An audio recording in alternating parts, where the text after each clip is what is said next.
Hi there, Robin Blackburn McBride here, transformational life coach and author.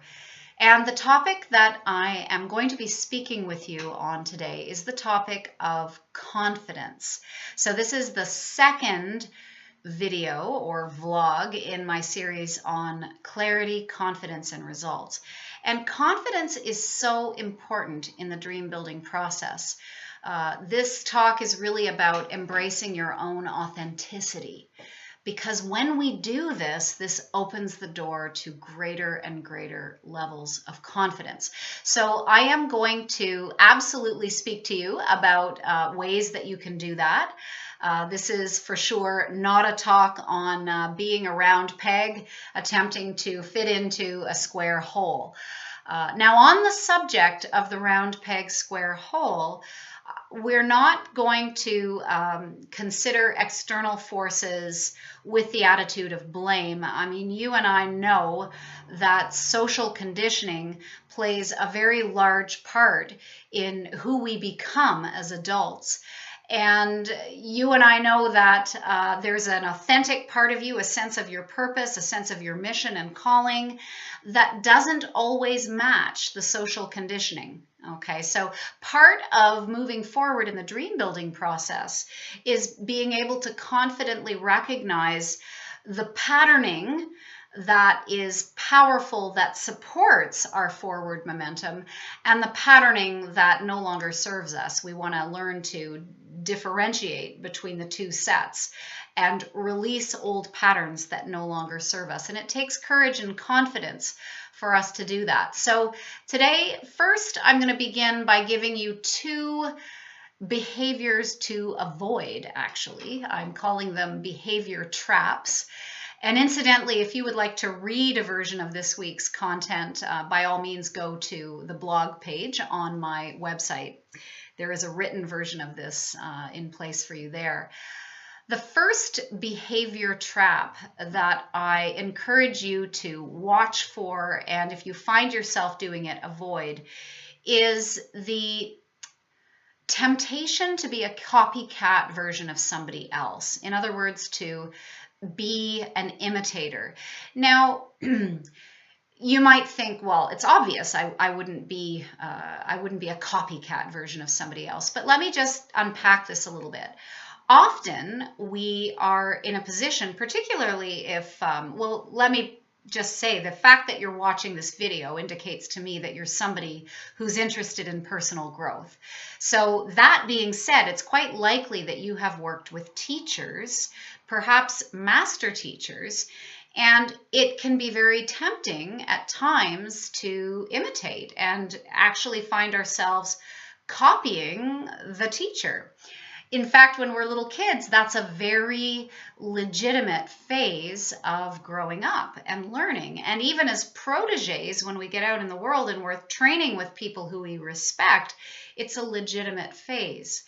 But ultimately, when we're working with teachers who are good, we want to claim the gifts, we want to embrace whatever tools those teachers are giving us, and ultimately we want to show up in the world applying those tools in ways that are authentic for us. So bless your teachers. And I have to say, you know, there is somebody in this world who I consider to be my coaching mentor. I've also had the privilege of studying in a number of different disciplines from great teachers, some of them master teachers. So by all means, absolutely have a coach in your life, have teachers in your life, but just be you when it comes to paying it forward and applying the tools. The second behavior trap to avoid is the trap of trying to be somebody who someone else wants you to be. I mean, ultimately, these are sort of variations of the same kind of thing, right? When you're trying to be someone who you're not, either by imitating someone else or by trying to guess at what somebody wants you to be. In both cases, you will feel your confidence draining away, and that's just how it works. So when you're with somebody who you feel very strongly, wow, they want me to be somebody different, Let me just illustrate this by sharing a story that a client recently shared with me.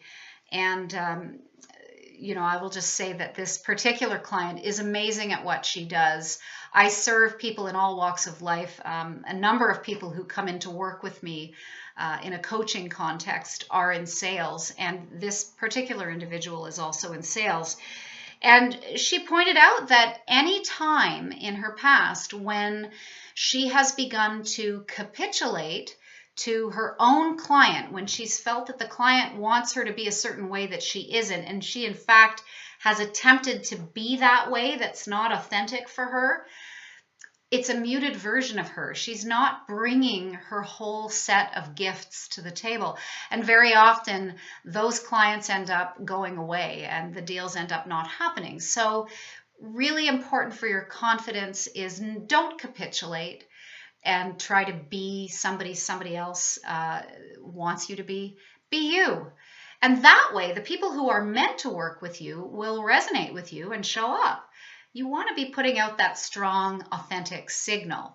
Now, let's get to the part of the talk that's 3 ways forward. This is the part that I'm particularly enthusiastic about sharing with you today. The first way forward is simply this: embrace the spirit of your inner child. You have heard this before, undoubtedly, but how easy is it to forget that in our adult lives that become very full? I don't know about you, but my schedule is very full, I'm happy to say. And I'll bet your schedule is very full as well. And it can be easy to forget to touch base with the part of us that is that wise inner child. That inner child is playful. Also, that inner child part of us is wise in ways that our adult part of us sometimes forgets about. If you want to find clues to your character and calling, go back into your early childhood memories. And in fact, I write about this in a book called Birdlight: Freeing Your Authentic Creativity. In the 3rd chapter of this book is devoted to the bird in the bird world, the robin, who I read as a symbol of our authenticity. And the reason I hold the robin as an emblem of our authenticity is because no 2 robins sing the same song. Your song, when you are fully showing up and being the authentic you, can only be your song. So it's really important that you sing that song and that you sing it the way that you're called to sing it. I open this chapter with a quote by Ralph Waldo Emerson, who wrote, "To be yourself in a world that is constantly trying to make you something else is the greatest accomplishment." So be you, and connect with the inner child part of you. And know that when you do that, you are being a stand in this world for trusting the life force. One of my great teachers in this was somebody actually in my own family.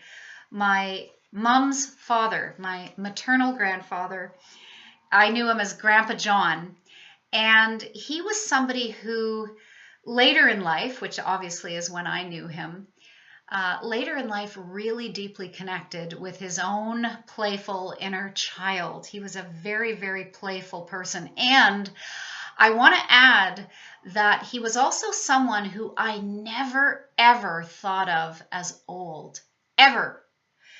My grandpa was raised in a family dynamic very different from mine, very different circumstances. His family was financially quite well off in the community. They were in the banking industry. In fact, his grandfather had started a trust company, and my grandpa was one of 3 boys, 3 brothers, and they all went off to school. One of his brothers became a lawyer, like his father.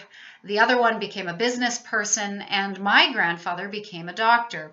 My grandpa loved doctoring. I didn't see him in that role very often. Most of the time I saw my grandpa on the shores of Lake Huron, where we spent time together every summer. And most of that time, in the daylight hours anyway, my grandpa was in the woods. He was planting trees, transplanting trees. I was there alongside him often, learning from him how to do those things. He was showing me how to make kites.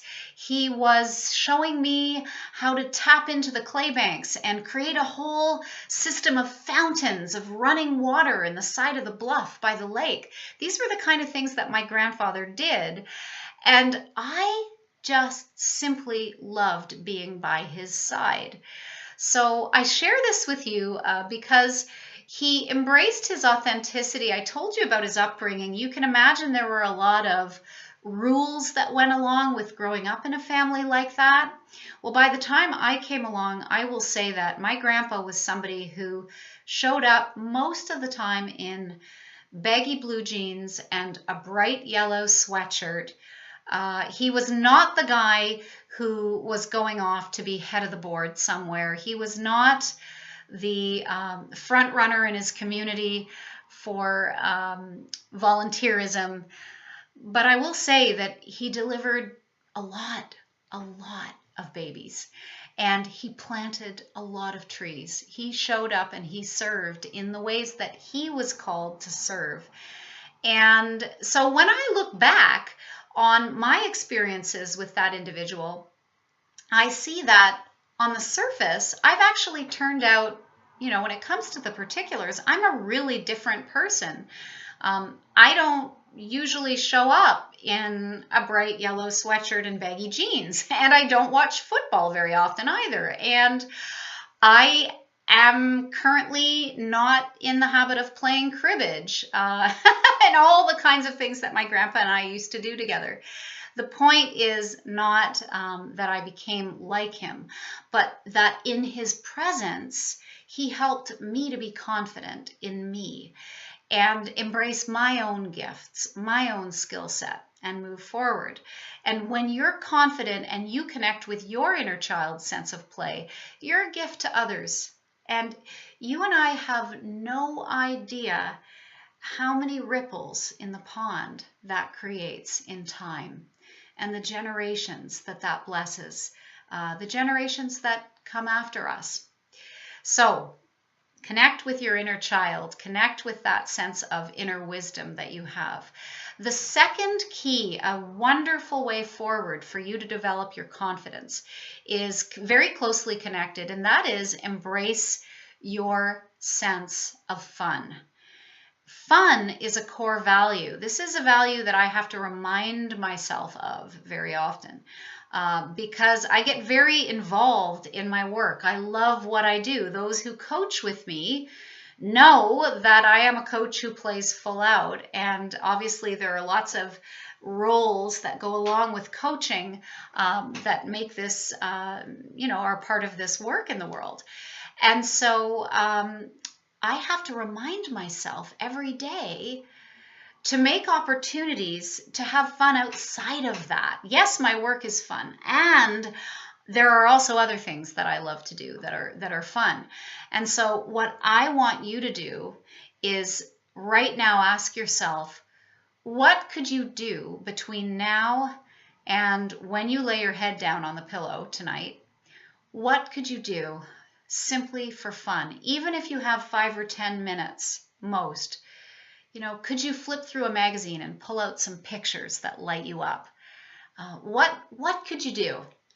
And go and do that thing. And the third point that I want to give you today to move you forward in the direction of your dream with greater and greater levels of confidence is this. What could you do? I'm going to put it to you as a question. What could you do to move you forward that actually scares you? And let me bring it back to being authentic. Going back to my story of my grandpa, one of the things my grandfather unabashedly did was bought me my favorite kind of doll, which was a Barbie doll. Now, the 50-something version of me has some opinions about Barbie dolls, but you know, my 7-year-old loved playing with Barbie dolls. And this was a man who absolutely had no qualms about sitting down and playing Barbies with me. And I'm just putting that out there. That was fun for both of us. And he didn't hold back. What about you? Now, obviously, there were all kinds of other ways that he voted for his own authentic expression of himself. I'm just having some fun giving that particular example. But in your life, what's something that might potentially scare you and take you outside of your comfort zone a little bit that would be a vote for you bringing part of your character out of the shadows and not being afraid to let other people see that part of you? I mean, hey, the whole family knew that my grandpa sometimes sat down and, you know, played with the Barbie beach bus with me. I mean, everybody knew that. They got that about him, that he would do that kind of thing. What about you? You know, to make it a little bit more serious for a moment, I'm going to share something that for a long time was very baffling and confusing to me about me. I grew up very driven. I really had a strong desire to go into the arts, and there were a number of arts that I was in love with. And beyond the arts, there were other ways that I felt called to be involved, to serve, such as education. I mean, I ended up doing a whole lot of things, and I'm still in this process of serving in different ways. And I will say that when I was a small child, I heard the adage, "Jack of all trades, master of none." And that saying really bored a hole in me. And it was a place in me where I could feel my confidence leaking away because I felt guilty that I could be very serious about more than one direction. We live in a society that tends to embrace the model of exclusivity as a doorway to mastery. And so, you know, we all know of examples of great artists and inventors, scientists, entrepreneurs who invested everything that they had professionally in one area. And I always felt that was not the way for me, and yet I felt guilty, and I felt like, you know, I'm never going to master anything because of the way that I'm wired. Well, that's absolutely not true. What I realized actually many, many years later, in fact, only in recent years, is that for me, the gateway to mastery is through variety. And in fact, there are a number of people like me, and there's a label for this. It's called multi-potentialite.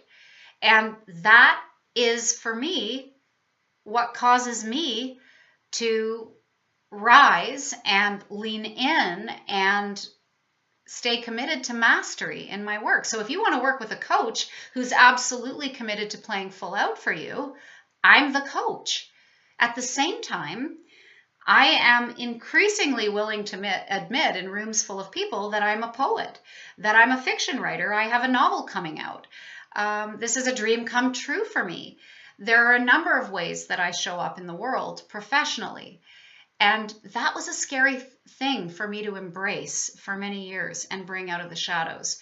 And I encourage that whatever it is in you that has up until now scared you to reveal about yourself, that in being honest and taking empowered action to be you in loving, authentic ways, that when you would do those things, take that action, feel afraid and take that move, make that move anyway, that this is a key to your confidence, and it's also a key to you manifesting your dream.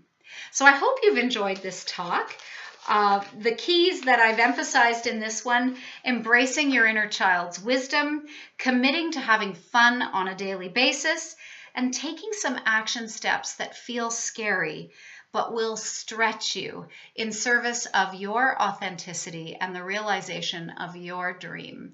So until next time, namaste, blessings, and I wish you every success. Bye for now.